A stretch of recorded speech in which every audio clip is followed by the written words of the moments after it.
తక్కువ సమయంలో ఎక్కువ ఇన్ఫర్మేషన్ తెలుసుకోవడమే స్మార్ట్ పీపుల్ చేసే పని. మెగా వార్తల్లో మీరు మిస్ అవుతున్న మినీ డీటెయిల్స్ మీకోసం.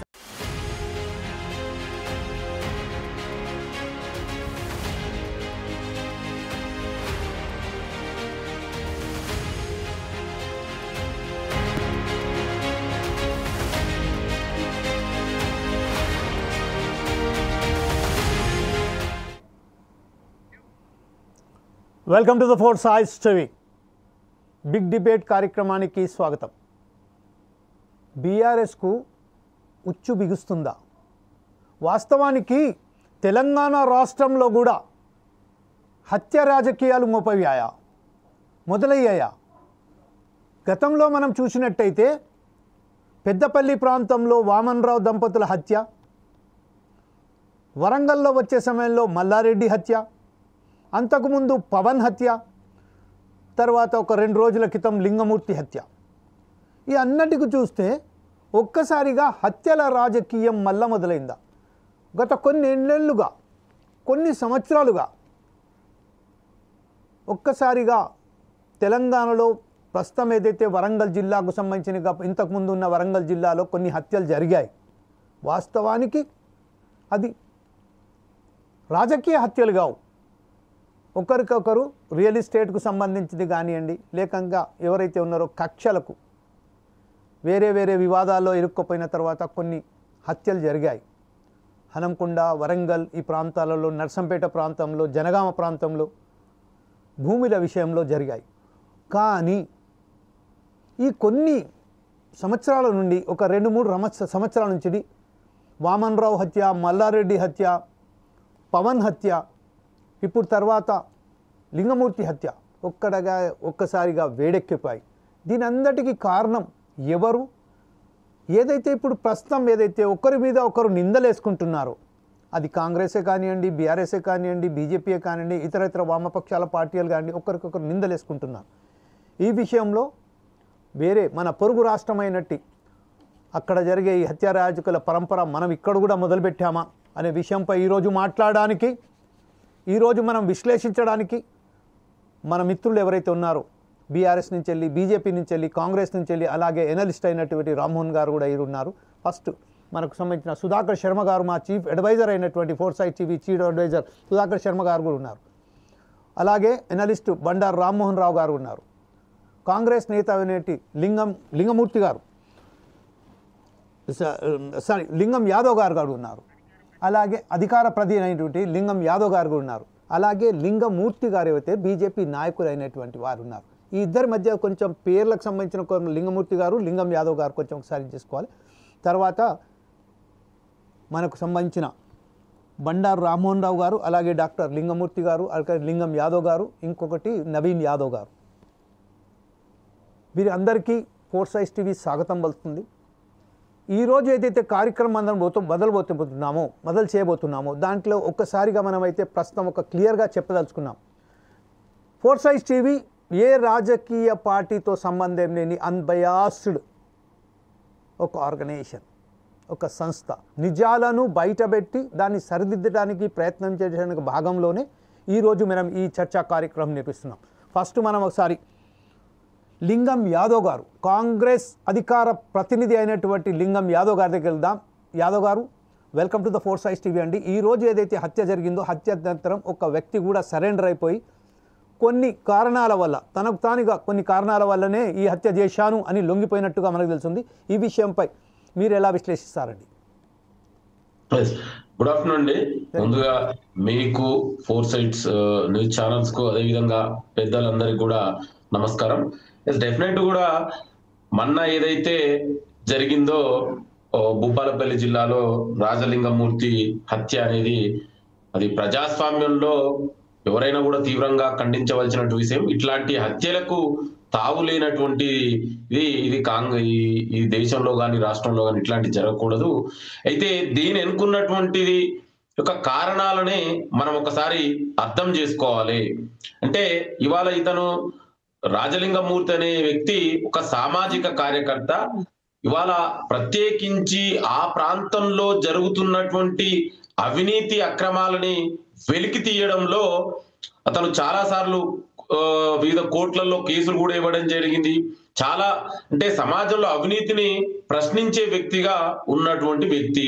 ఇదే వ్యక్తి మనందరికీ తెలుసు, మరి 10 ఏళ్లలో కేసీఆర్ పరిపాలనలో ఎంతో అద్భుతంగా నిర్మిస్తున్నా అని ప్రాజెక్టు నా కలల మానస పుత్రిక అని చెప్పుకున్నటువంటి 80,000 పుస్తకాలు చదివిన కేసీఆర్ మానస పుత్రిక కాళేశ్వరంలో మేడిగడ్డ కుంగిపోత కూడా దాని మీద కూడా కేసు వేసినటువంటి వ్యక్తి ఇతను రాజా లింగమూర్తి గారు. అంటే ఈ హత్య వెనక చాలా లోతైన విశ్లేషణ చాలా అవసరం ఉంది. ఎందుకంటే ఇది ఒక సాధారణ హత్య కాదండి. గత తెలంగాణని 10 ఏళ్లు పరిపాలించినటువంటి ఒక వ్యవస్థని ప్రశ్నించాడు, ఒక కుటుంబాన్ని ప్రశ్నించాడు, వాళ్ళ అవినీతి అక్రమాలకు వ్యతిరేకంగా పోరాడినటువంటి వ్యక్తి ఇతను. సో అంటే ఇవాళ ఇది ఒకటే కాదండి, గత 10 ఏళ్లలో టిఆర్ఎస్ పాలనలో మనం చూసాం జనరల్ గా ఈ హత్య రాజకీయాలు అనేది రాయలసీమ ప్రాంతానికి పరిమితమైంది. తెలంగాణలో ఇట్లాంటి దానికి తావు లేదు. కానీ మనందరం చూసాం డే లైట్ లో ఒక లాయర్ దంపతులని, వామన్ రామ్ అనే లాయర్ దంపతులని ఏ విధంగా అంటే డే లైట్ లో మర్డర్ చేసిరో మనందరం చూసాం. మరి ఆ కేసు ఏమైందో ఆనాడు పాలకులు ఇప్పటి వరకు కూడా ఎవరిని దోషులను శిక్షించినటువంటి సందర్భం మనం కనబడలే. అంటే ఇది గత 10 ఏళ్ల తెలంగాణ బీఆర్ఎస్ పరిపాలనలో ఈ హత్య రాజకీయాలకు ఇవాళ ఇది మొదలైనవి. ఇవాళ కూడా ఈ ప్రజాప్రభుత్వం గౌరవనీయ ముఖ్యమంత్రి రేవంత్ రెడ్డి గారి ఆధ్వర్యంలో శాంతి భద్రత విషయంలో ఎక్కడ కూడా కాంప్రమైజ్ అయ్యే విషయమే లేదు. ఎట్టి పరిస్థితుల్లో కూడా డెఫినెట్ కూడా ఎవరైతే నిన్న మొన్న రాజా లింగమూర్తి గారి హత్యలో ఉండి ఎంత పెద్దవాళ్ళు ఉన్నా కూడా, అది చిన్నవాళ్ళ పెద్దవాళ్ళ ఎవరైనా కూడా డెఫినెట్ కూడా చట్ట ప్రకారం న్యాయ ప్రకారం డెఫినెట్ కూడా ఈ ప్రభుత్వం చర్యలు తీసుకుంటది. ఈ ప్రజాస్వామ్యంలో ఇట్లాంటి సంఘటనలకు తావు లేదు. అయితే మనం ఒకసారి అర్థం చేసుకోవాలండి, ఇవాళ ఈ సిరీస్ ఆఫ్ దీంట్లో ఎవరి పేర్లు వస్తున్నాయండి? అక్కడ ఉన్నటువంటి గతంలో ఎమ్మెల్యేగా పనిచేసినటువంటి గండ్ర వెంకటరమణారెడ్డి గారు. ఎందుకంటే ఇతని పేరు ఇదే వ్యక్తి గతంలో ఇదే జైలు పంపించినటువంటి కేసులు కూడా మనకున్నాయి. ఒక సామాజిక కార్యకర్త అవినీతి అక్రమాలను ప్రశ్నిస్తున్నందుకు అతని మీద పెట్టినటువంటి కేసులు కూడా ఇవాళ జైలు పీడీ యాక్టులు జనరల్ గా ఎవరి మీద పెడతారండి? మరి ఈ వ్యక్తి రాజా లింగమూర్తి మీద గతంలో పీడీ యాక్ట్ పెట్టి జైలు పంపించినటువంటి చరిత్ర కూడా గత పాలనకు ఉంది. అంటే మనం ఇది ఒకటే కాదండి, ఇవాళ మీరు చూడండి ఈ ప్రజా ప్రభుత్వం ఏర్పడిన మొదటి నుంచి కూడా వీళ్ళు చేసిన అవినీతి అక్రమాలకు పైన ఎంక్వైరీ కాదు. ఇవాళ చూసాం కాళేశ్వరం నుంచి అవినీతి మొదలు పెట్టుకుంటే land mafia, sand mafia, liquor scam, telephone tapping, formula, ఈ రేసులు అవినీతి, అదే విధంగా గొర్రెల స్కాము, చేపల స్కాము, ఇవాళ ఇట్లాంటివి చెప్పుకుంటా పోతే ఇవాళ వీళ్ళ అవినీతి ఒక్కొక్కటిగా బయటకు వస్తుంది.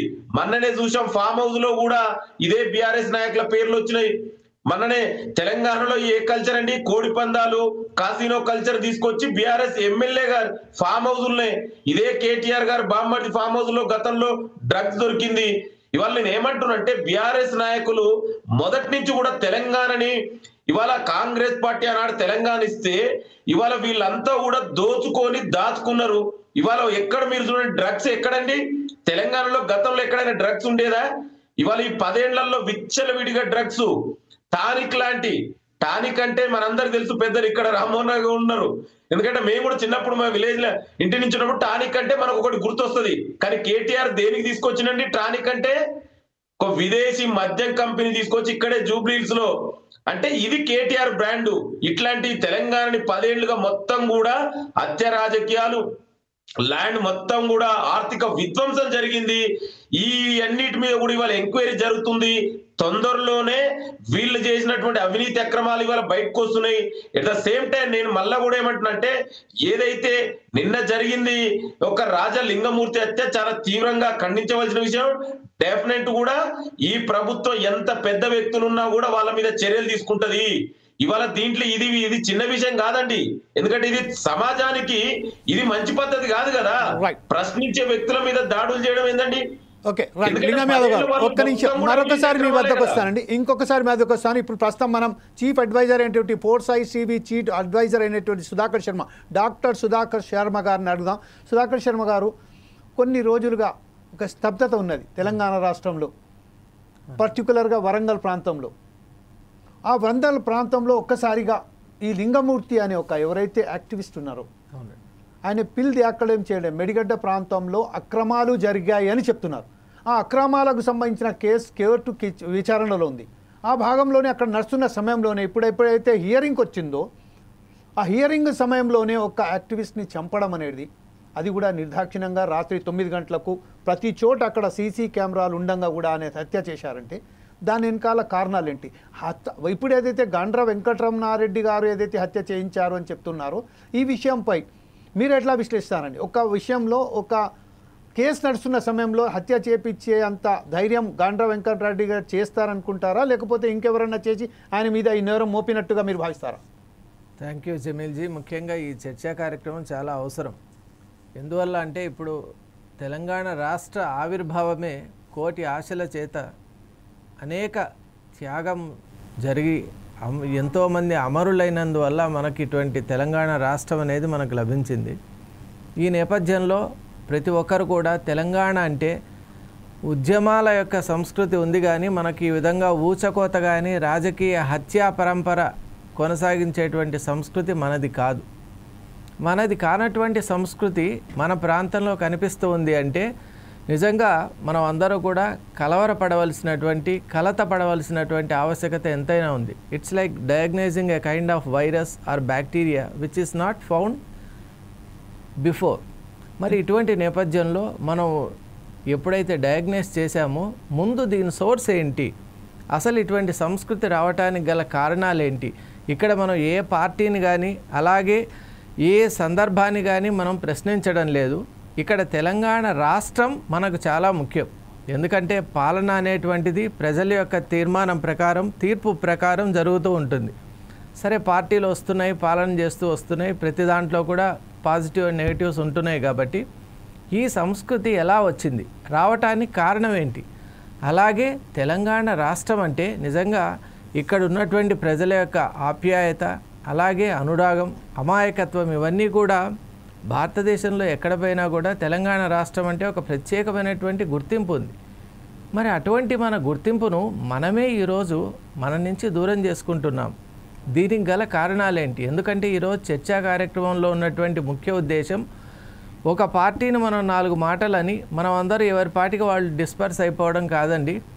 ఈ సంస్కృతి, ఈ విధంగా కొత్త సంస్కృతి మన గడ్డపై వచ్చింది అంటే కారణాలు అన్వేషించి ఈ కారణాలకు సంబంధించినటువంటి కార్యరూపం దాల్చినటువంటి ఈ కొత్త సంస్కృతిని మన తెలంగాణ గడ్డ నుంచి దూరంగా తరిమివేయాలి. దానికోసం ఈరోజు అందరూ పెద్దలందరినీ కూడా ఆహ్వానించాం.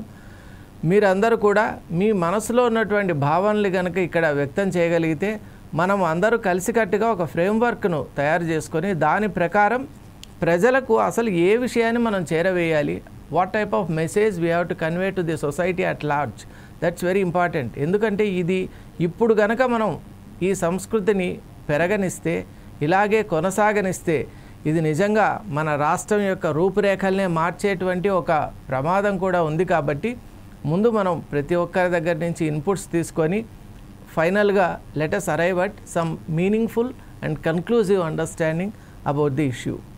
Thank you very much Sudhakar Sharma గారు. ఇప్పుడు ప్రస్తుతం మనైతే బీఆర్ఎస్ నేత అయినటువంటి రావుల శ్రీనివాసరెడ్డి గారి దగ్గరికి వెళ్దాం. శ్రీనివాసరెడ్డి గారు, ప్రస్తుతం ఏదైతే ఉన్నదో ఏ హత్య జరిగినా కూడా, ఏ ఆరోపణలు వచ్చినా కూడా దానికి సంబంధించిన సూటిగా అది గులాబీ పార్టీ అంటే బీఆర్ఎస్ పార్టీకి అంటగడుతున్నారు. ఈ విషయంపై ఇప్పుడు ప్రస్తుతం మనం చూస్తున్నాం, ప్రతి ఒక్కరు దీన్ని గండ్ర వెంకటరమణారెడ్డి గారే వెనకాల ఉన్నారని చెప్తున్నారు.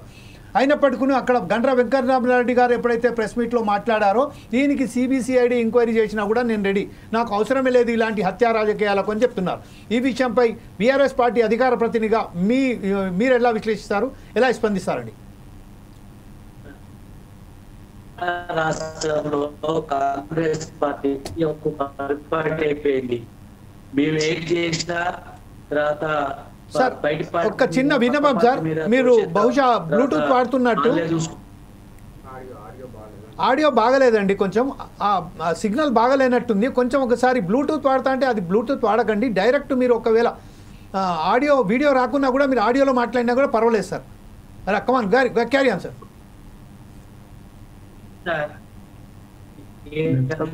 రోజు చూస్తా ఉన్నాం కాంగ్రెస్ చేసినటువంటి తప్పులను కప్పిపుచ్చుకోవడం కోసం ఏదైతే తెలంగాణ రాష్ట్రంలో ప్రజలకు ఇచ్చినటువంటి హామీలు నెరవేర్చక వాళ్ళు ఏంటంటే ఒకటి బీఆర్ఎస్ మీద ఒక అబాటం వేస్తే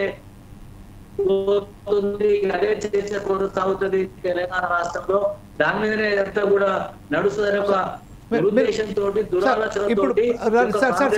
మీరు ఆ వీడియో ఆఫ్ చేసేసి ఖాళీ ఫోన్లో మాట్లాడండి సార్. ఆడియోలో మాట్లాడి తర్వాత వీడియో మాట్లాడుతురు. కానీ ఎప్పుడైతే బాగా మీ నెట్వర్క్ కట్ అవుతుంది ఆడియోలోనే చెప్పేసేయండి సార్ మీ వర్షన్. తర్వాత నెక్స్ట్ టైం కొంచెం ఆడియో చెక్ చేసుకోండి. Come on go head with audio only.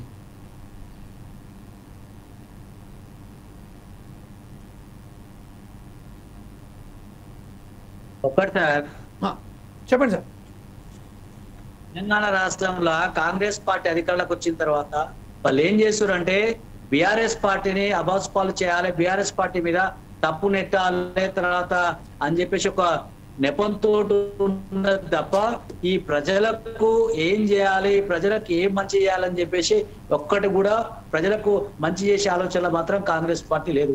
ఏమనంటే ఫోన్ ట్యాపింగ్ అంటది జెర్సేపు, తర్వాత జెర్సేపు కాళేశ్వరం అంటది, జెర్సేపు ఇంకోటి అంటది, జెర్సేపు ఇంకోటి అంటది తప్ప ఎక్కడన్నా ఈ ప్రజలకు మేము ఈ మేలు చేస్తున్నాం, ప్రజలకు ఈ సౌకర్యార్థం చేస్తాం అని చెప్పేసి కాంగ్రెస్ పార్టీ అన్నాడు అంటుందా? ఈనాడు సాక్షాత్తు ఒక సర్పంచ్ తన హత్య చేసుకుంటూ తర్వాత దీనికి కారణం వీళ్ళే అని చెప్పేసి మన రేవంత్ రెడ్డి తమ్ముళ్ళ పేర్లు తర్వాత అన్న పేర్లు పెడితే, ముఖ్యమంత్రి పేరు పెడితే ఎక్కడైనా అరెస్ట్ చేసిరా అండి? చేసిరా? వాళ్ళ మీద చర్య తీసుకున్నారా? కేసు బుక్ చేసిరా? తర్వాత ఏమైనా చేసిరా? అంటే మేం చేస్తే ఒకటి, ఇంకోటి చేస్తే ఒకటి. ఈ రాష్ట్రంలో రేవంత్ రెడ్డికి పరిపాలన మీద ఎలాంటి పట్టు లేదు, పరిపాలన చేసేటువంటి చేతన అయితే లేదు.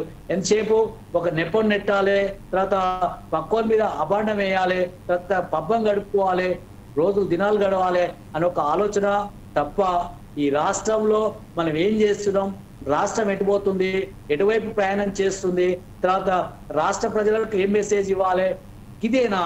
ఇదా ఈ కాంగ్రెస్ పార్టీ దుందుడుకు వైఖరి? తర్వాత ప్రజలకు మనం మంచి చేయాలనేటువంటి కోరుకోవాలి. కానీ ఎంతసేపు నా మీద నేను బుర్తదలుతా, నీ మీద నేను బుర్తదలుతా అని చెప్పేసి ఒక తప్ప ఈ రాజకీయాలు చేయొద్దండి. హత్యా రాజకీయాలు తర్వాత మానుకోవాలి. తర్వాత ఈ రాష్ట్రాన్ని ఒక మంచి వాతావరణంలో, సద్బుధ వాతావరణంలో పయనింపజేయాలి, తర్వాత మంచి తీసుకుపోవాలి తప్ప ఈ రాష్ట్ర ప్రజలకు మనం ఏం చేస్తున్నాడో ఒకటి లక్ష్యం నెరవేర్చుకోవాలి. కానీ ఈ రకంగా ప్రజలను తప్పుదోవ పట్టించి ప్రజలని మన వేరే వైపు అటెన్షన్ ని డైవర్షన్ చేయడం కోసం, ప్రజల దృష్టిని మళ్లించడం కోసం ఈ విధంగా కాంగ్రెస్ పార్టీ చేస్తా ఉంది, కాంగ్రెస్ ప్రభుత్వం చేస్తా ఉంది, రేవంత్ రెడ్డి సర్కార్ చేస్తా ఉంది అనుకుంటా ఉన్నాం సార్. ఇప్పుడు ఏదైనా కావచ్చు, ఈరోజు పోలీస్ వ్యవస్థ తన చేతుల్లోనే ఉంది, హోమ్ మినిస్టరు మన ముఖ్యమంత్రి చేతుల్లోనే ఉంది, తర్వాత ఇంటెలిజెన్స్ వ్యవస్థ ముఖ్యమంత్రి చేతుల్లోనే ఉంది. తన ఇంటెలిజెన్స్ వ్యవస్థ ఏం చేస్తుంది, ఈనాడు ఏం జరుగుతుంది, తర్వాత ఈ రాష్ట్రంలో ఏం జరుగుతుంది అని చెప్పేసి సోయి స్వర్గం ఏమన్నా ముఖ్యమంత్రికి ఉందా అని చెప్పేసి సూటిగా ప్రశ్నిస్తా ఉన్నాను. అంటే ఓకే శ్రీనివాస్ రెడ్డి గారు, మీ ఇప్పుడు ప్రస్తుతం ఏదైతే మనం ఒకసారి మనం యాదవ్ గారు, నవీన్ యాదవ్ గారి దగ్గరికి వెళ్దాం, బీజేపీ నాయకులు అయినటువంటి. అప్పటి వరకు మీరు మాత్రం ఈ సంబంధించిన మీ టెక్నికల్ ఫాల్ట్ ఏదైతే ఉన్నదో దాన్ని సరిదిద్దుకోవాల్సిందిగా కోరుతున్నాను. ఒకసారి మనం నవీన్ యాదవ్ గారి దగ్గర వెళ్దాం. నవీన్ యాదవ్ గారు ప్రస్తుతం ఏదైతే చెప్పింది, కాంగ్రెస్కు సంబంధించిన, బీఆర్ఎస్కి సంబంధించిన నేతలకు సంబంధించిన ఎవరైతే ఉన్నారో వారి వర్షన్ మనం విన్నాం. ఒకరు ఏమంటున్నారంటే దానికి సంబంధించిన పూర్తి బాధ్యత బీఆర్ఎస్ పార్టీదే అంటున్నారు. ఏదైతే కాళేశ్వరం మెడిగడ్డ ప్రాంతానికి సంబంధించిన ఆరోపణలు వచ్చినాయి కాబట్టి ఆ ఆరోపణలు ఎదుర్కోలేకనే ఈరోజు హత్యా రాజకీయాలకు మొదలైనటువంటి సంస్కృతిని తీసుకొచ్చారని మనం కాంగ్రెస్ చెప్తున్నది. అదేవిధంగా బీఆర్ఎస్ నాయకులు ఏమంటున్నారంటే కేవలం ఆయనకు పాలన చేతగాక హోమ్ మినిస్ట్రీ తన దగ్గరనే ఉన్న, అలాగే అన్ని ఇంటెలిజెన్స్ కానీ ఇంకా అధికారం అది పోలీసుల వ్యవస్థ కూడా మొత్తం చేతిలో ఉన్నప్పటికీ కూడా ఆయన ఈయన్ని కంట్రోల్ చేయలేకపోతున్నారని బీఆర్ఎస్ ఆరోపణలు చేస్తున్నారు. దీనిపై యాద బీజేపీ నాయకునిగా మీరేమంటారండి? నమస్కారం అండి. ఫోర్ సైజ్ టీవీ యాజమాన్యానికి, ముందుగా మీకు, ఈ ఛానల్లో ఈ డిబేట్లో పాల్గొంటున్న వారందరి మిత్రులకు, సార్ చీఫ్ ఎడిటర్ గారికి, చూస్తున్న ప్రేక్షకులందరికీ నమస్కారం అండి. మేమేమంటున్నామంటే ఈ రేవంత్ రెడ్డి గారు ప్రశ్నించే నాయకుడని ప్రజలు పట్టం కట్టారు. ప్రశ్నించే నాయకుడు అయినా ప్రతిపక్షంలో ఉన్నప్పుడు ఆయన ఇచ్చిన హామీలను నమ్మి ప్రజలు పట్టం కట్టారు. కానీ ఆయనే ఫెయిల్ అవుతున్నారండి. ఎందుకంటున్నానంటే ఫెయిల్ అయ్యారు, ప్రభుత్వం ఫెయిల్ అయింది అంటున్నాం. ఎందుకంటే ప్రజల పాలన చక్కబెట్టడంలో ఫెయిల్ అయింది అంటున్నాం. ఎందుకంటున్నామంటే వాళ్ళే అన్నారు, ఇదే రేవంత్ రెడ్డి గారు ప్రతిపక్షంలో ఉన్నప్పుడు కాళేశ్వరం కుంగిపోయింది, కాళేశ్వరంలో కుంభకోణం జరిగిందని నిరూపించారు. మొన్నటికి మొన్న ఫామ్ హౌస్ పార్టీ అది తీసుకొచ్చారు తెరపైకి. అంతకుముందు ఫోన్ ట్యాపింగ్ వ్యవహారంలో సాక్షాత్ కేటీఆర్ టీవీ మాధ్యమాల ద్వారానే చేసాం కావచ్చు కొంతమంది లుచ్చాగల అని ఆయన ఒప్పుకున్నారు. ప్రతి దాంట్లో ఉన్న వాస్తవమే. 10 సంవత్సరాల్లో ఎంత కుంభకోణం జరగనో, ఈ రాష్ట్రాన్ని ఎంత దోసుకోనో ఈ కచారా ఫ్యామిలీ కేసీఆర్ కుటుంబం అంతా దోసుకున్నది. కానీ ఇలా లేవనెత్తడంలో నిష్ణాతులైనరు. ఎప్పుడు ప్రతిపక్షంలో రేవంత్ రెడ్డి గారు ఉన్నప్పుడు అబద్ధ హామీలతోని ప్రభుత్వాన్ని ఏర్పాటు చేశారు. ప్రజలకు హామీలను నెరవేర్చలేక ఈ హామీలు వచ్చినప్పుడల్లా, ఈ హామీల నెరవేర్చే సమయం వచ్చినప్పుడల్లా ఏం చేస్తున్నారంటే ఒక విషయాన్ని బయటకు తీసుకొస్తున్నారు. వామన్ రావు హత్య కానీ, ఈ రాజలింగం మూర్తి విషయం కానీ, ఆయన పెట్టుకున్న అడ్వకేట్ కూడా మిస్సింగ్ అయ్యారు, కనబడట్లేదు, పూత కాదన్నారు. ఇప్పుడు సరెండర్ అయ్యారంటారు. మరి ఏం జరుగుతుంది ఈ రాష్ట్రంలో అంటున్నాము? ఈ రాష్ట్రంలో ఏం జరుగుతుంది? ఈయన పెద్దలకు కొమ్ము కాస్తుండు ప్రతి విషయంలో. ఇప్పుడు మీరు ఫోన్ ట్యాపింగ్ వ్యవహారం కానీ ఎవరున్నారండి? కేటీఆర్ ఉన్నారని ఒప్పుకున్నారు. ఆ కేసు ఏమంది నిర్వీర్యం చేశారు. మన ఏంటిది ఫామ్ హౌస్ పార్టీ కేటీఆర్ స్వయం బాంబర్ది చేశాడు. అక్కడ కూడా వచ్చే పాయ సీసీ ఫుటేజ్ లెక్కలు కేటీఆర్ వెనకకెళ్ళిపోయింది అన్నారు. అది నీరుగార్చారు, పక్కదో పట్టించారు. ఈ వ్యవహారంలో కొందరు అరెస్ట్ చేశారు, వాళ్ళకు కూడా బెయిల్ వచ్చింది. మరి ఏం జరుగుతుంది ఇప్పుడు రాష్ట్రంలో అంటున్నాము? లేవనెత్తుతుర్రు. మొన్న ఇక్కడ రేవు పార్టీ అన్నారు, వాళ్ళని అరెస్ట్ చేసినట్టు టీవీ మాధ్యమాల ఇగో అయిపోయి అన్నారు. కానీ నేనేమంటున్నానంటే రేవంత్ రెడ్డి గారు కూడా కొంతకాలము ఈ బీఆర్ఎస్ పార్టీలో ఉన్నాడు కాబట్టి, అక్కడనే కొంత చదువు నేర్చుకున్నాడు కాబట్టి, మనం ఓర్మాలు పెట్టించేటప్పుడు సరస్వతమ్మ దగ్గరికి పోతాం, ఓర్మాలు పెట్టిస్తాం. పిల్లలకు ఆ రోజు అక్కడ అన్ని వస్తువులు పెడతాం, ఏది పుట్టుకున్నాడని మనం చూస్తాం. అదే విధంగా కేసీఆర్ బడిలో చదువుకున్నాడు కాబట్టి ఈయన కూడా అదే వంత పట్టింది. నీవు నేర్పిన విద్య అనే నిరాజాక్ష అన్నట్టు విషయాన్ని బయటకు తీసుకొస్తుండు, దాన్ని గమ్మునుంటున్నాడు, నిర్వీర్యం చేస్తున్నారు. ఎందుకండి అని అంటున్నా, ఈ రెండు పార్టీలు ఒకటే. కేటీఆర్ ఢిల్లీకి పోయాడు, ఎవరు కలిశాడండి? రాహుల్ గాంధీనో వాళ్ళ ఖర్గేనో ఎవరినో కలుస్తాడు, అక్కడ ఒప్పందం అవుతుంది, ఇక్కడికి వస్తాడు, తిట్టుకుంటారు. నువ్వు గిడ్లినట్టు చేయి, నేను గిచ్చినట్టు చేస్తా. ఇది జరుగుతున్న వ్యవహారం అండి రాష్ట్రంలో. రేవంత్ రెడ్డి గారు ఏ రాష్ట్రంలో అయినా కూడా ప్రభుత్వం ఏర్పాటు చేసిన తర్వాత క్యాబినెట్ విస్తరణ పూర్తి స్థాయిలో ఉంటుందండి. 15 నెలలు కావస్తుంది కనీసము, ఇంకా కూడా కేబినెట్ విస్తరణ పూర్తి కాలేదు. నేను శాఖలు కూడా హోం శాఖ అనేది సాక్షాత్ ముఖ్యమంత్రి దగ్గరనే ఉందండి. ఏం చేస్తుండే ముఖ్యమంత్రి గారు హోమ్ మినిస్టర్ ఉంచుకొని? కనీసం ఇన్ని కేసులలో కుంభకోణం జరిగింది అన్నప్పుడు వాళ్ళని ఎందుకు అరెస్ట్ చేయిస్తలేదంటున్నా? మన దగ్గర నిష్ణాతులైన ఐపీఎస్లు ఐఏఎస్లు మన అధికారులు ఉన్నారు, వాళ్ళను వాడుకోవడంలో చేతనైతలేదు అంటున్నా నేను. వాళ్ళకి అధికారం కరెక్ట్ గా మీరు ఇవ్వడంలో చేతనైతలేదని చెప్తున్నా ఈ రేవంత్ రెడ్డి గారికి. రైట్, నవీన్ యాదవ్ గారు, ఇప్పుడు మనం బండారు రామ్మోహన్ గారి దగ్గరికి వెళ్దాం. ఎనాలిస్ట్ అయినట్టు బండారు రామ్మోహన్ గారు, మీరు చెప్పండి, ఎవరైతే ఉన్నారు ప్రస్తుతం కాంగ్రెస్, బీఆర్ఎస్ అలాగే బీజేపీ కూడా ఒక్కరి మీద ఒకరు దేశం చేసుకుంటూ వీళ్ళని తప్పు పట్టుకుంటున్నారు. కానీ వాస్తవానికి ఏదైతే హత్యా రాజకీయాలు జరుగుతున్నాయో, హత్యకు సంబంధించిన ఈ విషయంపై ఇప్పటిదాకా నీడలే ఉన్నాయి. ఒక వ్యక్తి అక్కడ సరెండర్ అయిపోయి నేనే స్వయంగా హత్య చేశాను, కాకపోతే దీనికి సంబంధించిన ఇంకా 2-3 నాకు తోడున్నారని చెప్తున్నారు. కానీ నాకున్న భూ వివాదానికి సంబంధించిన ఇతను నా మీద కేసు పెట్టాడు కాబట్టి నేను హత్య చేశానని చెప్తున్నారు. వారి పేరుని కూడా బయటికి తీసుకురావడానికి పోలీసు వాళ్ళు సిద్ధంగా లేరు. మనం ఎంత అడిగినప్పటికీ పూర్తిగా మీ ముందుకు వస్తాము. 24 అవర్స్ అన్నారు, ఇప్పుడు 48 అవర్స్ అన్నారు. 48 అవర్స్లలో కూడా పూర్తిగా ఎవరిని కూడా అరెస్ట్ చేసినట్టు కానీ సస్పెక్ట్లను అదుపులోకి తీసుకున్నట్టు కూడా ప్రకటిస్తలేదు. దీని విషయంపై మీరేమంటారు? యా, రామ్మోహన్ రావు గారు మీరు చెప్పండి సార్ ప్లీజ్. జమీల్ గారు పెద్దలు సుధాకర్ శర్మ గారికి, అట్లాగే యాదవ్ గారికి, లింగం యాదవ్ గారికి, రావుల శ్రీనివాస్ రెడ్డి గారికి అందరికీ నమస్కారం. హత్యా రాజకీయాల గురించే మాట్లాడుకుందాం.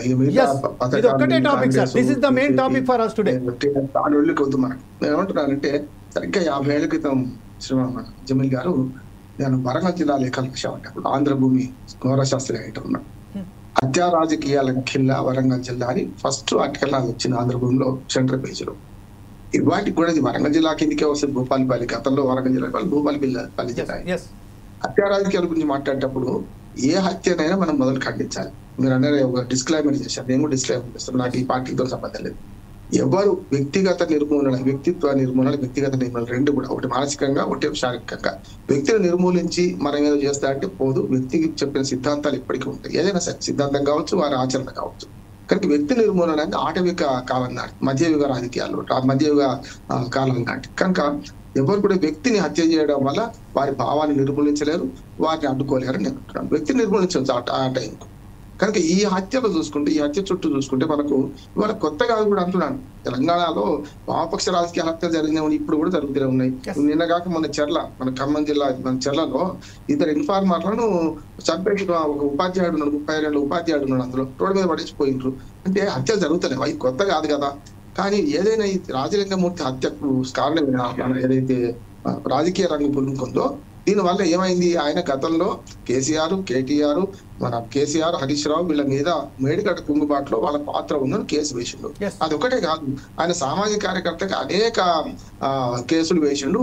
ఒక రకంగా చెప్పాలంటే మొట్టమొదటిసారి నేను ఒక అడ్వకేట్ కి చెప్తున్నాను, నాకు లీగల్ అంశాలు మాత్రమే చెప్తాను. ఆ మొట్టమొదటి స్టేట్మెంట్ ఆయన భార్యది, లింగమూర్తి భార్యది ఇచ్చింది ఏంటంటే, ఆమె ఏమన్నదంటే, ఒక కేసులో మాకు భూ తగాదు ఉంది, మాకు రేపో ఎల్లుండో తీర్పు రాబోతుంది, అందుకని వాళ్ళు చంపేశారని స్పష్టంగా చెప్పింది. ఇప్పుడు తనకు పెట్టినాక ఇప్పుడు తన గురించి ఏంటంటే అని చెప్పవచ్చు. నిన్నకాక మొన్న హైకోర్టు చురుకలంటించింది.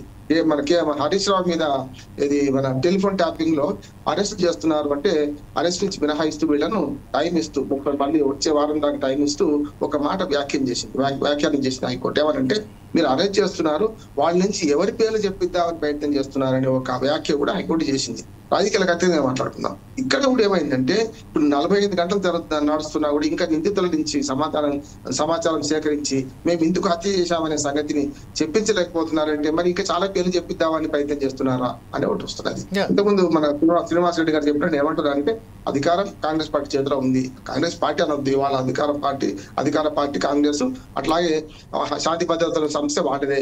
ఇది పూర్తిగా శాంతి భద్రత విషయానికి వస్తుంది. కనుక పూర్తి ఎంక్వైరీ చేయాలి. అందులో హరీష్ రావు ఉన్నది తేల్చాలి, కేసీఆర్ ఉన్నది తెలిసి, ఎవరున్నా తేల్చాలి కదా. ఇప్పుడు కేవలం గిచ్చుకునే రాజకీయాలు, వీళ్ళ మీద వాళ్ళ మీద వీళ్ళు అనుకుంటే ఏమైతుంది, ఓటు దాకా పోతే నిలబడింది కూడా అంటున్నా. గతంలో మనకు వామన్ రావు హత్య కేసులో కూడా చెప్తున్నారు, వామన్ రావు దంపతుల హత్య కేసులో కూడా అప్పుడు నేనే మాట్లాడాను. అక్కడ హత్యా రాజకీయాలు నడుస్తున్నాయి మొదటి నుంచి కూడా, మంత్రులు కూడా అదే సంగతి అట్లా నడుస్తున్నది. దానిలో అంతకుముందు మన పెద్దపల్లి జడ్పీ చైర్మన్ ఆయన ఉండే, మనకి టీఆర్ఎస్ ఆయన ఉండే, ఆయన మీద చాలా ఆరోపణలు ఉన్నాయి.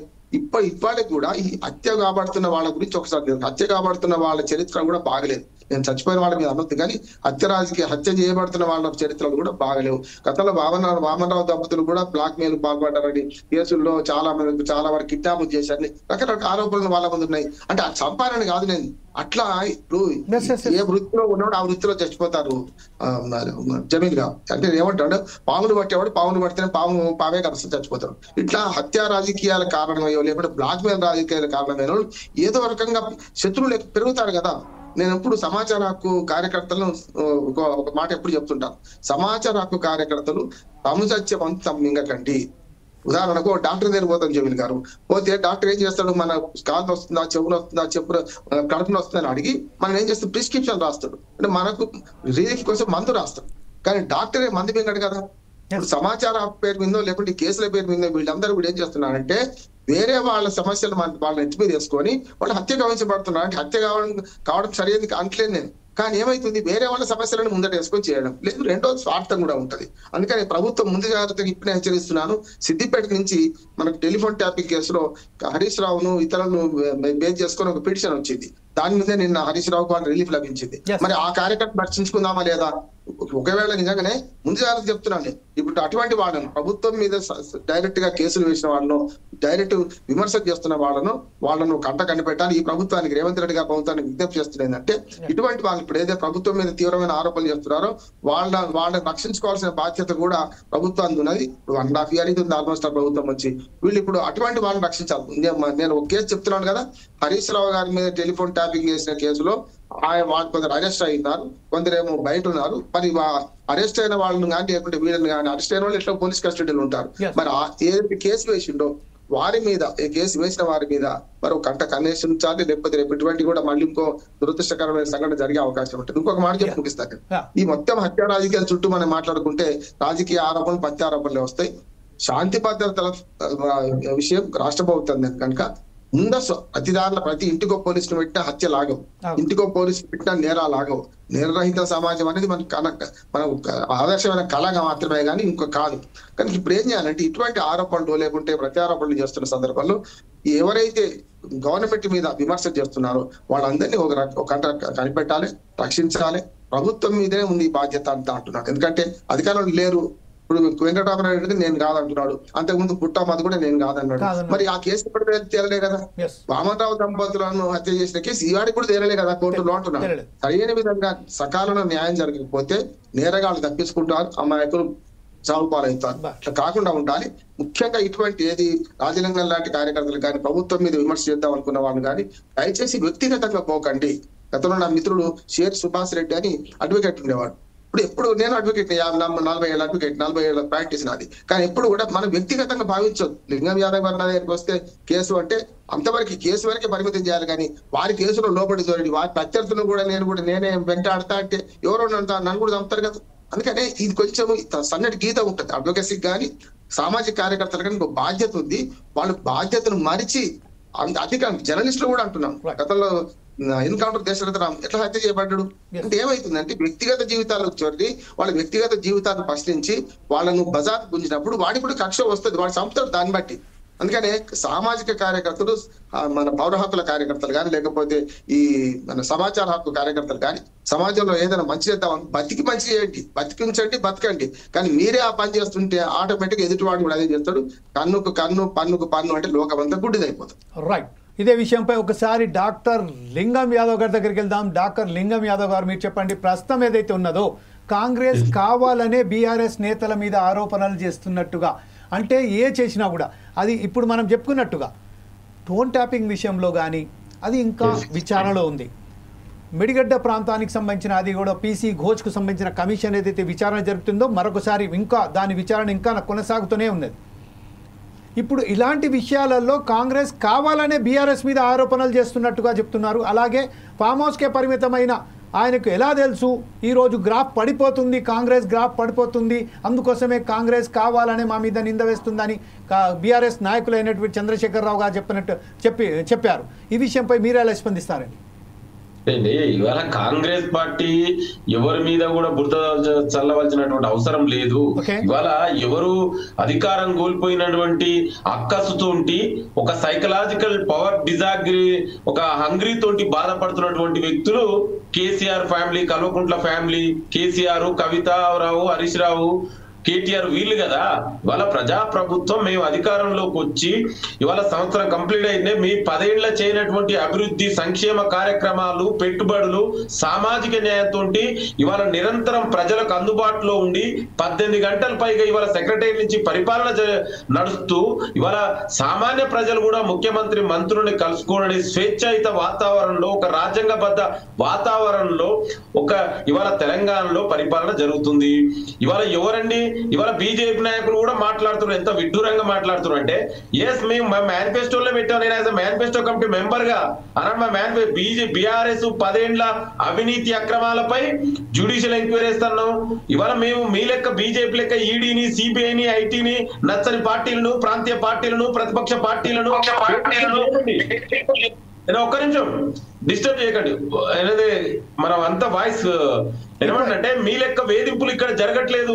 ఏదైనా ఎంక్వైరీ నడుస్తుంది. ఇవాళ కాళేశ్వరంలో అయినా కూడా ఎంక్వైరీ నడుస్తుంది, విద్యుత్ కొనుగోళ్లపై ఎంక్వైరీ నడుస్తుంది, గొర్రెల స్కామ్లపై ఎంక్వైరీ నడుస్తుంది, అదే విధంగా చేపల స్కామ్ పైన టెలిఫోన్ ట్యాపింగ్ ఎంక్వైరీ నడుస్తుంది కదా. మాకు చట్టాల మీద, న్యాయస్థానాల మీద గౌరవం ఉంది. ఇవాళ గతంలో కేసీఆర్ ఏం చేసిండండి, ఆనాడు ప్రతిపక్ష నాయకుడు ఉన్నటువంటి రేవంత్ రెడ్డి గారిని మిడ్ నైట్ దర్వాజా తలుపుల వల్ల కొట్టి అరెస్ట్ చేసి మేము అట్లా చేయం కదా. ఎందుకంటే మాకు వ్యవస్థల మీద నమ్మకం ఉంది. చట్టం ప్రకారమే ఎంత పెద్ద వ్యక్తులైనా కూడా చట్ట ప్రకారమే శిక్షిస్తాం. వెయిట్ చేయండి, ఎంక్వైరీ చివరి దశకు వచ్చింది అంటే మీ లెక్క మేము కూడా చేయమంటారా? మీ లెక్క మేము కూడా నచ్చని వ్యక్తులను, ప్రాంతీయ పార్టీలు, ప్రతిపక్ష నాయకులు అట్నే అరెస్ట్ చేయమంటావా? మేము అట్లా చేయం కదా. ఇది ప్రజాస్వామ్య బద్దం నమ్ముకునే పార్టీ ప్రభుత్వం మాది.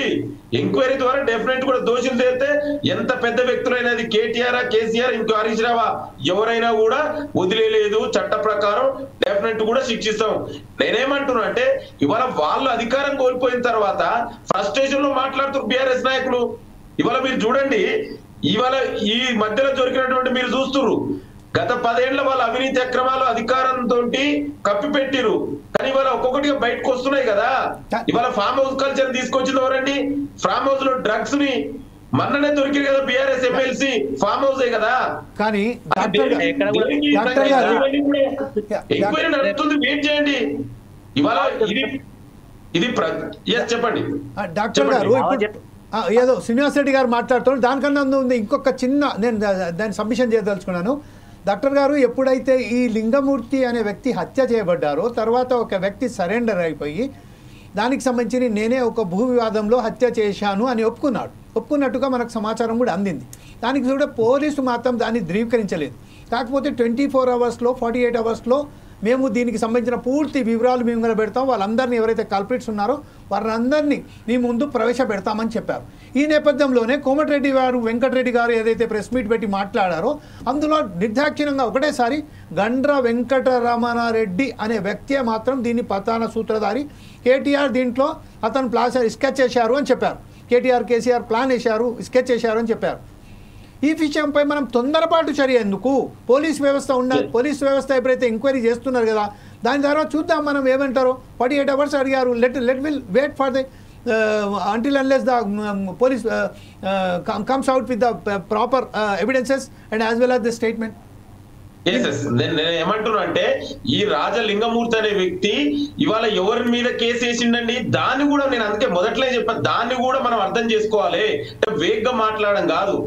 ఆనాడు 10 ఏళ్లు తెలంగాణని పరిపాలించినటువంటి ముఖ్యమంత్రి కేసీఆర్ గా ఆనాడు ఉన్నటువంటి కేసీఆర్ పైన ఏదైతే వాళ్ళు మానస పుత్రిక అని చెప్పుకున్నటువంటి కాళేశ్వరంలో మేడిగడ్డ కుంగిపోతే దాన్ని ఆ అవినీతిని ప్రశ్నించిండు. డెఫినెట్ కూడా దీంట్లో రాజకీయ ప్రోద్బలం ఉంది. ఇదే వ్యక్తి ఈ వ్యక్తిని జైలు పంపించింది ఏ యాక్ట్ మీద అండి?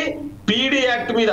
ఈ పీడీ యాక్ట్ మీద పెట్టి పంపించింది గతంలో ఉన్న ఎమ్మెల్యేగా పనిచేసినటువంటి వెంకటరమణారెడ్డి గండ. ఇవాళ నేను ఏమంటున్నా అంటే మరి పీడీ యాక్ట్ ఎందుకు పెట్టినట్టు ఒక సామాజిక కార్యకర్త పైన పీడీ యాక్ట్ పెట్టి జైలుకి ఎట్లా పంపించారండి? అంటే మనం దీని అనుకున్నటువంటి కుట్ర కోణం ఉంది.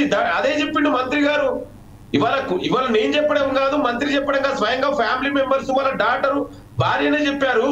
దీని వెనుక రాజకీయ కోణం ఉంది. ఈ వ్యక్తి అవినీతిని ప్రశ్నించినందుకే గత పాలకుల్ని ప్రశ్నించిండు. దాని కారణంగానే ఇవాళ ఇది జరిగిందంటారు. ఇవాళ ఎంక్వైరీ నడుస్తుంది, వెయిట్ చేయండి. ఇవాళ మరి నేను చెప్పడం కాదు కండి, ఆల్రెడీ కోర్టుల కేసు ఉంది. ఆ మేడిగడ్డ అవినీతి ప్రశ్నించినందుకే జరిగింది. నేను అక్కడ ఉన్నటువంటి ప్రజలందరికీ తెలుసు, వాళ్ళందరూ కూడా అదే అంటారు కదా. ఇవాళ ఇది కొత్త, గతంలో కూడా ఇదే నాయకులు ఈ బీఆర్ఎస్ ప్రభుత్వంలో వామన్ రావు అనే లాయర్ దంపతులని హత్య జరిగిందండి డే లైట్ లో. మరి ఏం చేసిరండి ఆనాడు అధికారంలో ఉన్నటువంటి కేసీఆర్? ఒక లాయర్లకే రక్షణ లేకుండా డే లైట్ లో మర్డర్ చేస్తే ఇప్పుడు మరి వాళ్ళు ఏం చేయలేదు కదండి. అంటే ఆ నాయకుడు దాంట్లో ఉన్నది కూడా ఆనాడు బీఆర్ఎస్ నాయకుడే. జెడ్పీ చైర్మన్ ఉన్నటువంటి ఎమ్మెల్యే ఉన్నటువంటి పుట్టమధు గారు. వాళ్ళంటే బీఆర్ఎస్ నాయకులకు మొదటి నుంచి హత్య రాజకీయాలు చేయడం వాళ్ళు ఒక సంస్కృతిగా తీసుకొచ్చారు తెలంగాణకు.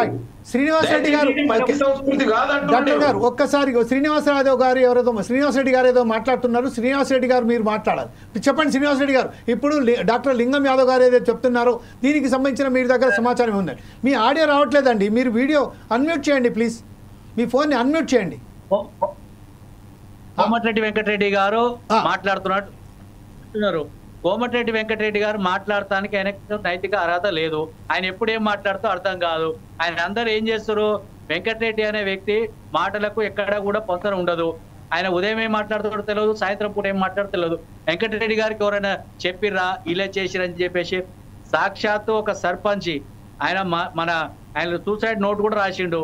ఇంతవరకు రేవంత్ రెడ్డి కుటుంబ సభ్యుల వల్లనే నేను హత్య చేసుకున్నా అని చెప్పి చెప్తున్నాడు. వాళ్ళ పేర్లు రాసిరు. ఇంతవరకు ఎవరైనా అరెస్ట్ చేసిరా, ఎవరి పేరు చర్యలు తీసుకుర్రా? అంటే ఇక్కడ ఏముందంటే కాంగ్రెస్ పార్టీ అధికారంలోకి వచ్చిన తర్వాత ఈ రాష్ట్రంలో వాళ్ళ దగ్గరనే వాళ్ళ చేతుల్లోనే అన్ని వ్యవస్థలు ఉన్నాయి. ఆ వ్యవస్థల ద్వారా తెలుసుకోవాల్సిన బాధ్యత వాళ్ళ మీదే ఉంది. మరి రామలింగమూర్తి గారిని చంపుతారు, తర్వాత వీళ్ళు వీళ్ళతోటి తెత్తుందని చెప్పేసి ఆయనకు రక్షణ ఎందుకు కల్పించలేదు? ఆయన యొక్క నిఘా ఆయన పైన వారు చేస్తున్నటువంటి చేష్టలు ఏమున్నాయి, తర్వాత వారి పైన నిఘా ఎందుకు పెంచలేదు? వారి వెంట ఇంటెలిజెన్స్ వ్యవస్థ ఎందుకు లేదు? తర్వాత వారికి రక్షణ ఎందుకు కల్పించలేకపోయింది అని చెప్పేసి ప్రభుత్వం ఏమంటుంది? ఇప్పుడు సభ్యులు చచ్చిపోయింది కాబట్టి వీళ్ళ మీద నెపం నెట్టాలని ఒక దురుద్దేశంతో దురాశతో కాంగ్రెస్ ప్రభుత్వం అనుకుందాం. మరి అంతకన్నా ముందు ఏం చేసింది? వాళ్ళు చర్యలు తీసుకోవాలి కదా. మరి వీళ్ళకు ఇట్లా ఈ వ్యక్తుల నుంచి ప్రాణహాని ఉంది, తర్వాత వీళ్ళ చేతిలో వీళ్ళు చనిపోయేటువంటి ఆస్కారం ఉందని చెప్పేసి వాళ్ళకి ఎందుకు రక్షణ కల్పించలేదని చెప్పేసి అడుగుతాను. ఇంకొకటి, వెంకటరెడ్డి గారు ఏం చేస్తారు? నల్గొండ ఆయన నియోజకవర్గం కదా, నల్గొండ నియోజకవర్గంలో అందరినీ ఈరోజు అందరూ కూడా దాదాపు 150 మంది మీద ఇబ్బందుల పాలకు గురి చేస్తా ఉన్నాడు. తర్వాత ఎప్పుడో తాతల నాడు కాలంలో ఇప్పుడు కమ్యూనల్ షీట్ ఉన్న వాళ్ళని, రౌడీ షీట్ ఉన్న వాళ్ళని ఈరోజు అరెస్ట్ చేయించి వాళ్ళని జైల్లో పెట్టించి, స్టేషన్లో పెట్టించి తర్వాత చిత్రహింసలకు గురి చేస్తుంది నల్గొండలో. అంటే వెంకటరెడ్డి గారు ఏంది కక్ష సాధింపు చేస్తా ఉంటూ నల్గొండ పట్టణంలో అనేక మందిని ఈరోజు కమ్యూనిటీ వైజ్ గా ముస్లింలని, హిందువులని అందరు దాదాపు 150-200 మందిని ఈరోజు మన ఏదో డిటీసీలో పెట్టించి కొట్టించి తర్వాత వాళ్ళని చిత్రహింసలకు గురి చేస్తాడు, బాగా ఓటిస్తా ఉన్నాడు. అంటే ఇవన్నీ కూడా ఏంటంటే కక్ష సాధింపు కాదని చెప్పేసి అడుగుతా ఉన్నాం. ఎందుకు వెంకటరెడ్డి ఈ విధంగా చేస్తుండో అర్థమైతే లేదు. నల్గొండకు రమ్మనండి, వెంకటరెడ్డి గురించి అడగండి, చెప్తారు. వెంకటరెడ్డి గురించి ఎవరైనా పాజిటివ్ గా చెప్తే నేను ముక్కు నేలకు రాస్తా. అంటే ఈ రాష్ట్రంలో పరిపాలన పైన ఏమాత్రం చిత్తశుద్ధి లేదు. తర్వాత ఏంది ఒకరిని తిట్టుకోవాలి, ఇలా మంత్రులకే సఖ్యత లేదు. కోమటిరెడ్డి వెంకటరెడ్డి గారు ఉదయం ఏం మాట్లాడతాడో సాయంత్రం ఏం మాట్లాడతాడో ఆయనకు అర్థం కాదు. ఇంకో మంత్రి ఏం మాట్లాడతాడో అర్థం కాదు. లేని మాటలు మాట్లాడే పరిస్థితి, గందరగోళ పరిస్థితి ఈ రాష్ట్రంలో ఏముందంటే ఇప్పుడు రేవంత్ రెడ్డిని ఎప్పుడు తిప్పుదామా, నేను ఎప్పుడు ఎక్కుదామా అని చెప్పేసి వెంకటరెడ్డి గారికి బాగా కుతూహలంగా ఉంది. ఎందుకంటే ఆయన గతంలో అన్నాడు కదా, మేము ఎస్పీ లాంటి వాళ్ళు హోంగార్డులు వస్తుంటారు పోతుంటారని. మరి ఆ ఎస్పీ ఇప్పుడు ఆయన కావాలనుకుంటున్నాడు. ఈ రాష్ట్రానికి ముఖ్యమంత్రి కావాలని కోమటిరెడ్డి వెంకటరెడ్డికి చాలా ఉబలాట ఉంది. మరి ఆయన ముఖ్యమంత్రి చేస్తే అయిపోతుంది.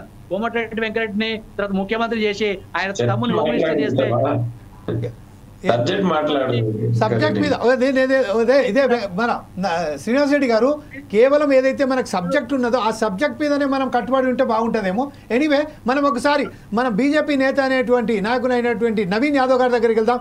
నవీన్ యాదవ్ గారు ఇప్పుడు ప్రస్తుతం ఏదైతే ఉన్నదో హత్య రాజకీయాల సంస్కృతికి సంబంధించింది సూటిగా ఒక విషయం మాత్రం చాలా చెప్పండి. ఇందులో గతంలో ఏదైతే హత్య రాజకీయాలకు అనకుండా వరంగల్ కానివ్వండి ఉండే, ఇప్పుడు కొన్ని సంవత్సరాల నుంచి వెళ్ళి ఒక్కసారిగా ఒక శాంతియుత వాతావరణం ఉండే, కానీ ఒక్కసారి ఉరిక్కపడ్డది. అయితే ఎన్నికలు రాబోతున్నాయి. ఈ విషయంలో ఈ హత్య రాజకీయాలకు సంబంధించి వీరందరి ముందు బీజేపీ ఏదైతే ఉన్నదో తను దీనికి లబ్ధి పొందాలన్నట్టుగా వెళ్తున్నది. ఈ విషయంలో మీరేమంటారండి?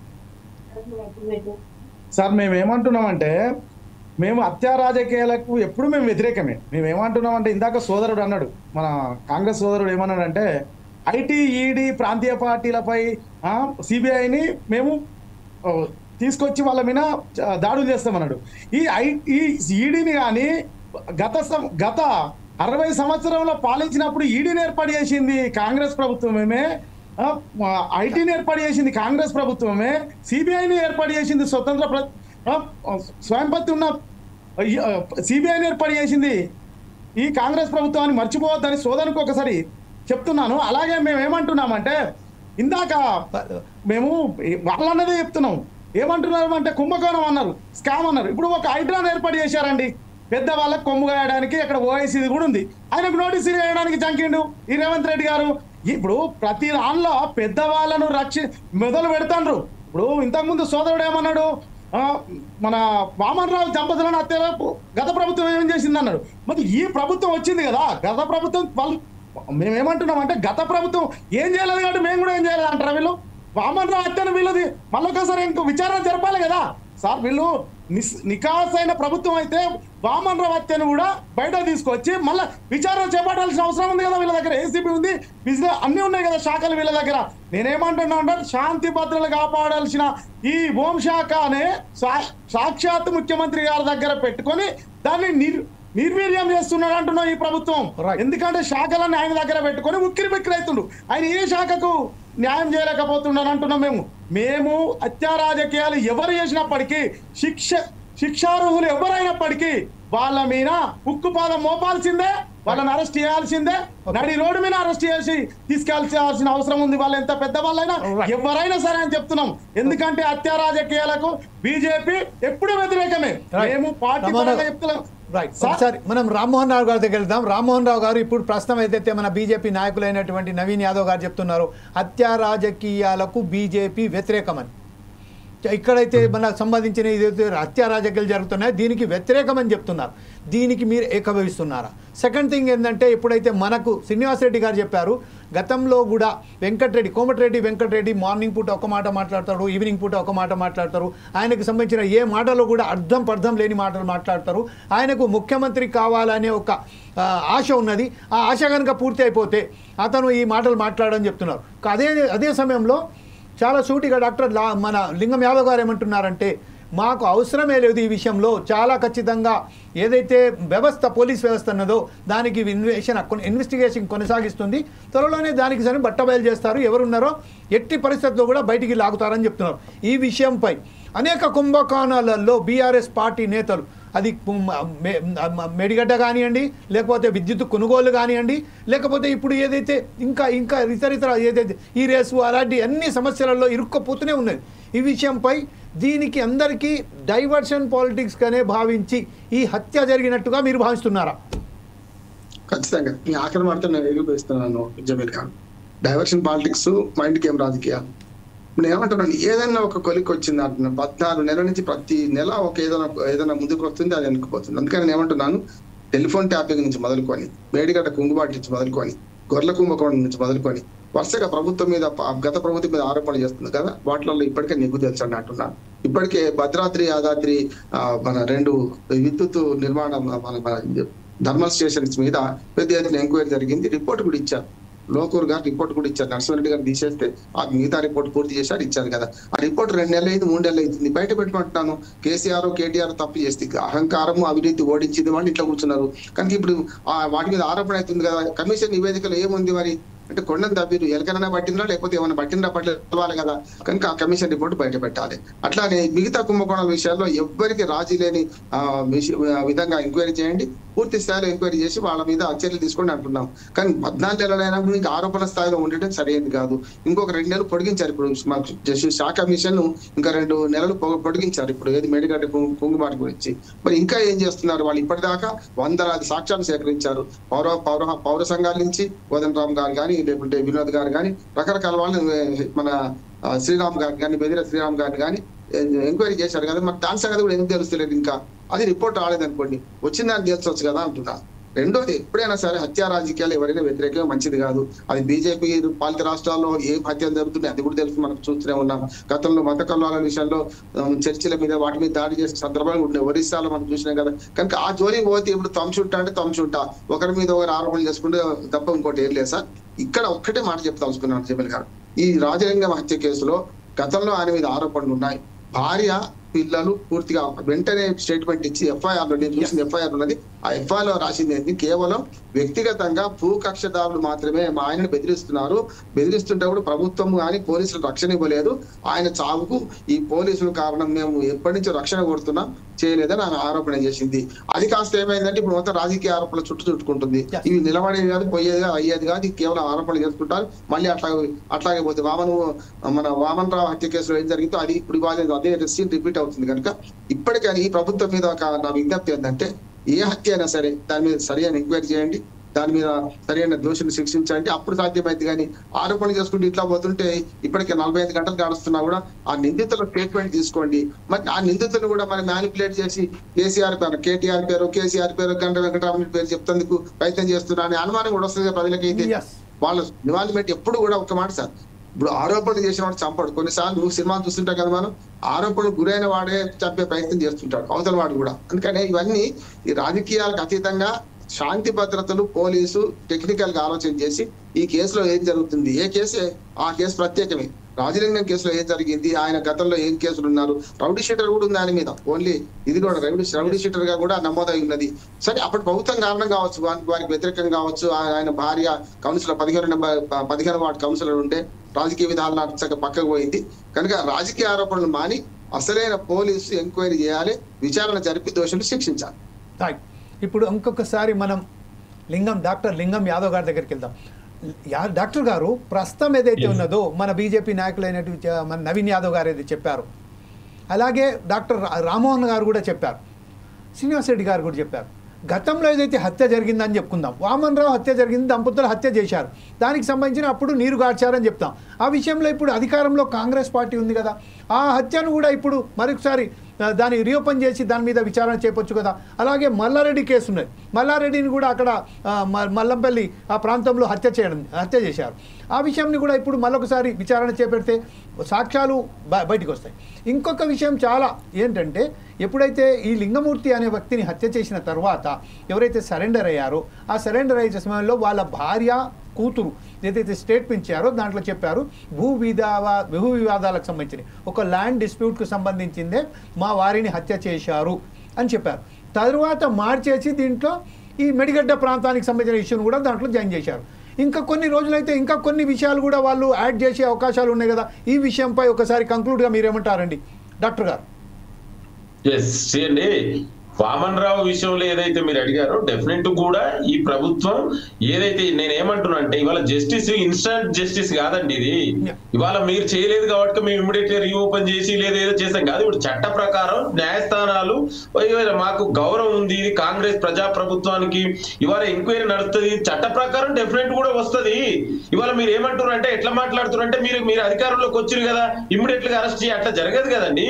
అది గతంలో ప్రతిపక్ష పార్టీలని వాళ్ళు చేసిరు, బీఆర్ఎస్ చేసిరు, ఇవాళ దేశంలో 10 ఏళ్లుగా బీజేపీ కూడా చేసింది. కానీ కాంగ్రెస్ పార్టీ ఈ ప్రభుత్వం ఏనాడు కూడా అట్లా కక్ష సాధింపు చర్యలకు పాల్పడదు. డెఫినెట్ కూడా ఎంక్వైరీ నడుస్తుంది, ఎంక్వైరీ ప్రకారమే శిక్షలు ఉంటాయి. ఇంకో సెకండ్ పాయింట్ మీరేదైతే అన్నారో, ఇవాళ రాజలింగం గారి గురించి, రాజలింగం గారు చేసిన కేసు ఎవరి మీదండి? ఆనాడు ముఖ్యమంత్రిగా ఉన్నటువంటి వ్యక్తిని, వ్యవస్థని ప్రశ్నించిండండి. ఇవాళ తెలంగాణ అంటే నేనే అనుకోని చెప్పిండు కదా, ఆ వ్యవస్థని ఆయనని ప్రశ్నించిండు. సో డెఫినెట్ కూడా దాని మీద అనుమానాలు ఉన్నాయి. మేడిగడ్డ కుంగుడు కారణమైంది, దాంట్లో అవినీతి జరిగింది, అక్రమాలు జరిగినాయి, ఇవన్నిటి వెనుక కూడా రాజకీయ నాయకులు పెద్దల హస్తం ఉందని ఆయన ప్రశ్నించిండు. డెఫినెట్ కూడా ఇవాళ మేనం చెప్పడాక అక్కడ పోయితే ఆ ప్రాంతానికి పోతే ఎవరు అడిగినా కూడా చెప్తారు. ఇవాళ అదే నేను ఇంకొకటి కూడా చెప్తున్నా, ఇదే వ్యక్తిని పీడీ యాక్ట్ పేరు మీద అరెస్ట్ చేసి జైలుకు పంపించారు, గతంలో ఎమ్మెల్యేగా ఉన్నటువంటి వ్యక్తి. మరి పీడీ యాక్ట్ ని ఎందుకు పెట్టవలసి వచ్చిందండి? ఏం నేరం చేసిండండి ఆనాడు? ఏ దేశద్రోహం చేసిండా? అవినీతి అక్రమాలను ప్రశ్నిస్తే పీడీ యాక్ట్ ఎట్లా పెడతారండి? అంటే నేను ఏమంటున్నా అంటే, డెఫినెట్ కూడా దీని వెనుక పెద్ద ఎలా హస్తం ఉంది, రాజకీయ కుట్ర కోణం ఉంది. ఇవేళ డెఫినెట్ కూడా బయట పడుతుంది ఎంక్వైరీలా. మీకు అంత తొందర ఎందుకండి? ఇన్స్టాంట్ గా జస్టిస్ జరగదు కండి. ఇవాళ ఏదో బీజేపీ కూడా మిగతా రాష్ట్రాల్లో ఏం చేసిందో మనకు తెలుసు. ఇవాళ అక్లాక్ పేరు మీద ఉన్నావులో ఏం జరిగింది, దళితుల మీద ఎట్లా జరుగుతున్నాయి హత్యలు, అత్యాచారాలు, చివరకు రైతు నేతల మీద యూపీలో రైతులు ఎట్లా ఏం చేసిరు, బండ్లతో దొక్కించరు కండి. వాళ్ళు మాట్లాడే ప్రజలు మాకే పట్టం కడుతున్నారు. మీరు ఇక్కడ తెలంగాణలో ఏం చేస్తున్నారో ఫస్ట్ మీరు చూడండి అన్న. ఇలా ఢిల్లీలో ఒక కనీసం ఖాతా కూడా ఓపెన్ చేయాలి. మీరు ఏం చేస్తున్నారు, మేము ఏం చేస్తున్నామో మాకు పట్టం కడుతున్నారు. మీరైతే ఇక్కడ తేల్చండి అన్న, ఇక్కడ యూపీలో మేము ప్రజలకు మంచిగా చేస్తున్నాం కాబట్టి మళ్ళీసారి పట్టం కట్టారు. పరిస్థితి మీరు తెలంగాణలో ఏం చేస్తారో తెలంగాణ కూడా చెప్తాను, చెప్పండి. తెలంగాణ కూడా దేశంలో ఉంది కదా, మరి ఈ తెలంగాణ బయట దేశంలో లేదు, ఈ దేశంలో ఉంది, అది తెలుసుకొని మాట్లాడండి. ఇవాళ తెలంగాణ ప్రజలు మీకు ఎందుకు బుద్ధి చెప్తారు? వ్యవస్థని చివరకు ఈసీ లాంటి ఎలక్షన్ కమిషన్ కూడా మీరు పప్పెట్గా చేస్తారు కదా, కోర్టులను కూడా మొత్తం మీ చెప్పు చేతులకు తీసుకురు. స్వతంత్ర వ్యవస్థలన్నింటి రాజ్యాంగం ప్రకారం రాజ్యాంగాన్ని మార్చమని చెప్పి మీకు రాజ్యాంగం మీద నమ్మకం ఎక్కడుందన్నా? మీరు మనువాదాన్ని ప్రకారం నడిపిస్తున్నారు ఈ దేశాన్ని, రాజ్యాంగం నడుస్తలేదు ఈ దేశంలో.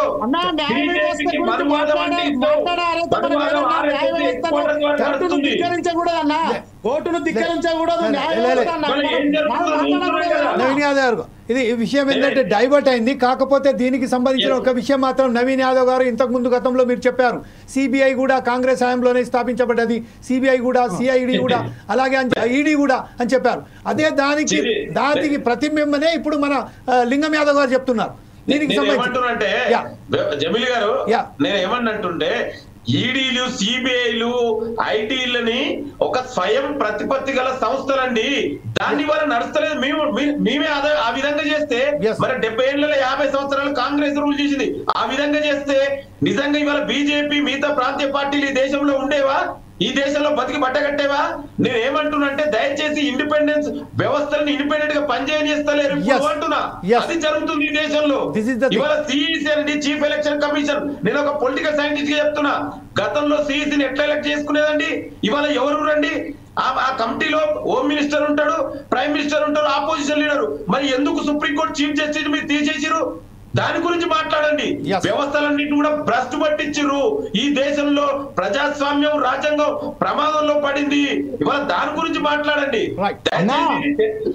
రాష్ట్రంలో శాంతి భద్రతలు కోల్పోతుంటే మీరు లేని దాని గురించి మాట్లాడుతున్నారు. ఈ విషయంపై మరొకసారి చర్చిద్దాం. శాంతి భద్రతలకు సంబంధించిన మాట్లాడేటప్పుడు మాత్రం ఇవ్వకుండా దగ్గర పెట్టుకొని శాంతి భద్రతలు నిర్వీర్యం చేస్తారు మీరు రేవంత్ రెడ్డి గారు. ప్రభుత్వం ఏర్పాటు చేసిన రోజే హోంశాఖ ఇంకొకరికి ఇస్తారు అంటే ఇప్పుడు ఉన్న మీ ఎమ్మెల్యేలు ఎవరు పనికిరారా హోంశాఖకు? శాంతి భద్రతలకు సంబంధించిన శాంతి భద్రతలను మాట్లాడితే బీజేపీ నాయకులు కూడా మాట్లాడితే వ్యవస్థల గురించి, శాంతి భద్రతల గురించి ఒకసారి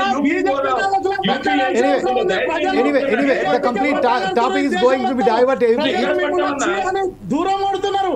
ఇప్పుడు ఏ రాష్ట్ర కాస్త కోస్తా 2-3 రాష్ట్రాలలో ఉన్నారు. బీజేపీని ప్రజలు హక్కున పెట్టుకుంటున్నారు కాబట్టి బీజేపీ 20 రాష్ట్రాల పైసలుగా ఈ భారతదేశాన్ని పాలించారు. వ్యవస్థలు మేనేజ్ చేసిన తర్వాత మీరు 20 రాష్ట్రాలు ఉంటారు, అన్ని రాష్ట్రాలలో ఉంటారు. ఒక్క సీట్ కూడా కనీసం డిపాజిట్ కోల్పోయారు. ఢిల్లీలో మొన్న చూస్తారు. సమయం అయిపోయింది కాబట్టి మనం దగ్గరగా పోతుంది ఇది.